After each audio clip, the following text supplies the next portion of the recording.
Hi, can you introduce yourself?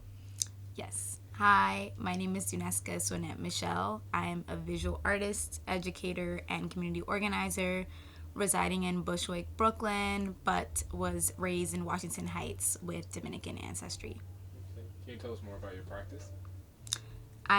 Yeah, my practice has to do directly with my Dominican lineage, thinking through a lot of the anti blackness within the culture that gave birth to me, trying to examine it and steer away from the notion of Latinidad and thinking more about black people with Antillean ancestry and uniting on that point instead of in the point of Latinidad. Why do you think that it's important to bring awareness and notification to more people about Black ancestry within Latinidad and within other cultures? Well, I don't necessarily think that the point is to highlight black ancestry within Latinidad, and that is a error that I think we often make is that we're trying to scream out within the structure that does not accept us and is not made for us. And that is why I'm thinking more about our lineage as people with Antillean ancestry and thinking about that point as a point of community because it's one that goes beyond language, beyond language being the most important part, right? Because most of the language throughout the Caribbean and throughout South America is imposed through colonization. So for us to find that as a point of connection seems besides the point. Mm-hmm. Mm-hmm. And so,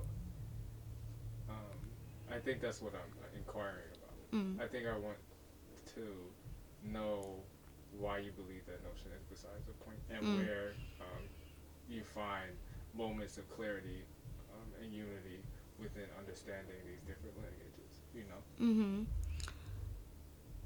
I think that it is, well, I know that it's besides the point because of my own upbringing, right? And just like trying to find understanding from people that do not understand me simply under the guise that we're both Dominican, right? Trying to get them to see my perspective when we do not have the same perspective, but because we were born in the same country where it's presumed that we do, right? So seeing that the toxic nature of that and the toxic nature of having to prove oneself to people that we think we are similar to made me realize that Latinidad in itself is false, right? It is made up. It is an idea that many people cling to for a variety of reasons, right? If we think of white Latinidad or like white people, white Latinx people, they're clinging onto it because frankly they don't want to accept their whiteness and they don't want to fully accept the responsibilities that come with their whiteness.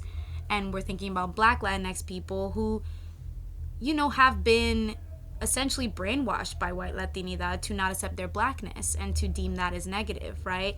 So this cycle of just harming folks under the notion of Latinidad needs to end, right? And we need to find other ways to connect outside of Spanish.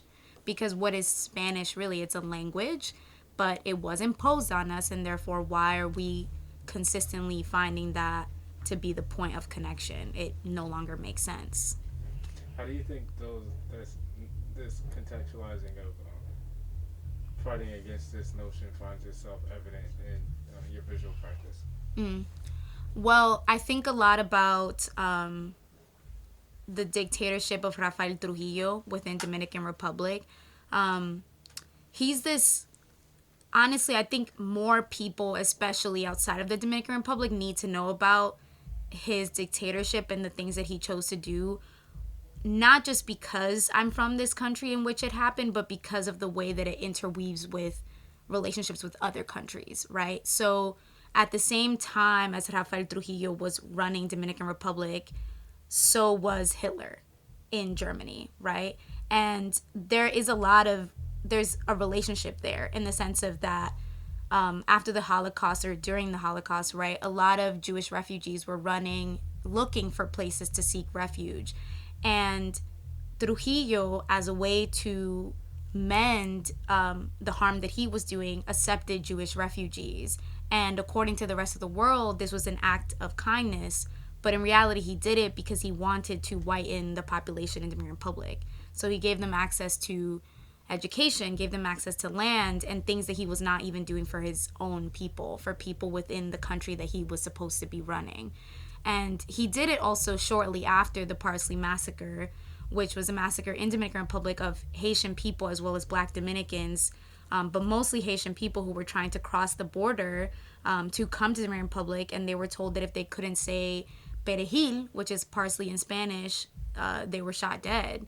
And there's like an undocumented amount of people that were murdered in this singular massacre, and it's undocumented due to erasure, right? And like thinking of the harm that's done after something so incredibly dark and tragic, it's like a lot of it you can't even necessarily find, right? You can't know the truth because it was hidden from us. And I'm constantly seeking to find that truth, even in, sorry, I get emotional talking about it, like even in talking or thinking about my last name being Michelle, which is French, but I don't understand why. I have no idea. And that's the work that I'm consistently trying to do for myself and hoping to in turn do that work for others like me. Right. So in this project, right, it's called Catalog for a Long Black Tomorrow. And a lot of the thinking that I've expressed to you, but a lot of the thinking about each and every one's practice, whether it be performance or visual art or activism or DJing or whatever it may be, there's an idea of how you all's practice is integral with a relationship to a playground, but also with a kind of archive making. And so I wonder about this actual reckoning that you're making with the archive. Because in some ways you're archiving unknown things from the past and you're imagining unknown things from the past, but I think that there's something very, very important about this archiving of the future, of the long tomorrow that I think is happening too, especially when the call is, at least to some degree, to notice how you, as somebody who has suffered, right, can think about existing past your containment, right? So I think I want to know what you think about the future, and I think I want to know what you think about the past too, because it's just like when I'm talking to you, I'm thinking about how it's all collapsing into one, right? So I wonder what you think about that. Well, when I hear A Long Black Tomorrow and I think about the future, I think about one in which Black people have clarity. And by clarity, I don't just mean knowing everything, right? I mean clarity as in don't have to do this work, right? Do this archival work that you're bringing up, right? Do this work of like trying to make sense of our own existence. And I think there's a lot of trauma in that, right? Trying to constantly prove your own existence and prove like how it led to the point that you're at now. And I think that there would be tremendous freedom in that too, and not having to do that work so that you can have time to do other things, right? Do you want to freely draw and have your drawings not be related to that, right? Or like freely make music and not have to make music for that reason, right? I think that would be incredibly beautiful to have that freedom, and that's what I hope for when I think of A Long Black Tomorrow. I conceptualized Guanábana as a collective this past summer. I'm immunocompromised and I wasn't able to protest alongside my community, so I wanted to figure out other ways to contribute, using the talents that I've collected over the years, the skills that I've collected. And I was thinking a lot about programming and what that looks like and what it looks like to organize community. And that was when Guanábana came into fruition and we started organizing monthly vigils in honor of Black lives. And I literally went and contacted every restaurant in Bushwick and looked out or sought out resources through social media, sought out PPE supplies as well as groceries and things of that nature. And I was able to find a farm that donated groceries, a few restaurants that donated food, including Bana and La Cantine, and all of these places that were willing to give their resources over to me or hand their resources over to me, which honestly, frankly, is surprising, right? They trusted me to put this thing together. And we organized it the entire summer, every month.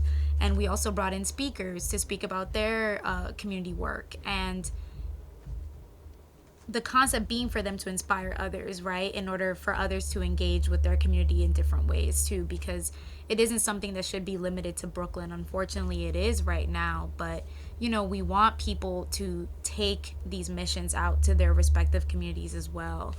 And now as the winter came along, we were unable to host these outside monthly vigils. So we're organizing a monthly book club where we're reading Poetics of Relation by Edouard Glissant, which makes perfect sense for our mission, considering we want to unite people under the guise of being from the Antilles or having Antillean ancestry instead of feeling united under Latinidad, right? So having these conversations about finding new ways to relate under the book club has been so wonderful, right? And even us thinking about our mission as we move forward. To anybody who wants to know about the work that Guanábana does, what would you say? If I was communicating the work that Guanábana does to someone that did not know about it, I would say that we are a collective that is trying to reimagine ways of relating to one another, especially through our lens, which is a lens of people that are Black with traditionally considered Latin ancestry.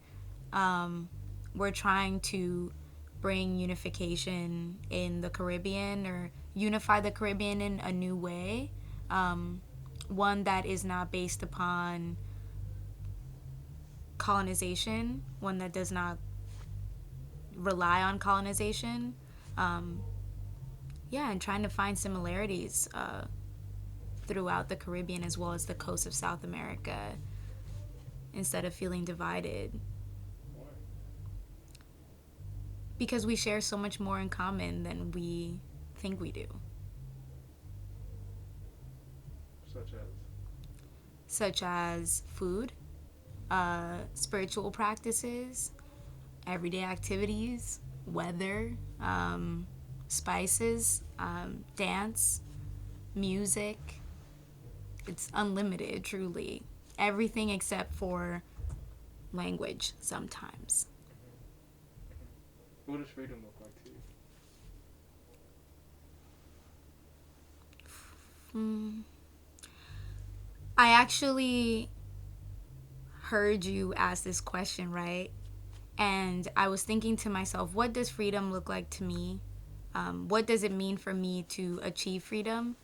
And honestly, I don't know if I ever will. I don't know if anyone that comes from me will ever achieve freedom. And honestly, I don't necessarily know if that is the question that we should be asking ourselves, because I think that we should always want more. We should always desire more. And that means a constant pursuit of freedom.